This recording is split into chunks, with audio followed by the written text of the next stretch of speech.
மக்களே, நம்ம இன்னைக்கு பேச போற டாபிக் வந்து எப்படி ஒரு அப்போசிஷன் பார்ட்டி, ஒரு அப்போசிஷன் லீடர் வந்து வேலை செய்யணும். ஃபார் எக்ஸாம்பிள் நம்ம வீடு எடுத்துக்கிட்டீங்கன்னாக்கா, ஒரு அப்பா, அம்மா 2 பேர் இருப்பாங்க. அவங்களுக்குள்ள வந்து நெறைய சண்டைகள் வரும், நெறைய மனஸ்தாபங்கள் வரும். பட் அது எல்லாமே வந்து ஒரு ஃபேமிலியோட குரோத்த நோக்கி இருக்கும்.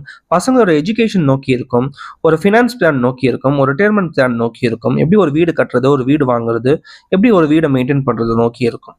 அதே போன்று தான் அப்போசிஷன் லீடரும் சரி, ரூலிங் பார்ட்டியும் சரி 2 பேருமே வந்து கைகோர்த்து வேலை செஞ்சா மட்டும்தான் அந்த 5 வருஷத்துக்கு உண்டான கண்ட்ரியோட growth வந்து நம்ம எதிர்பார்க்க முடியும்.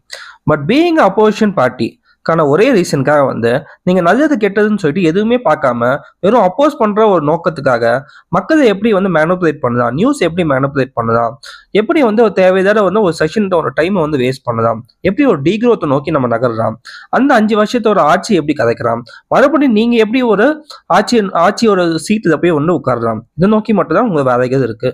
தேங்க்யூ.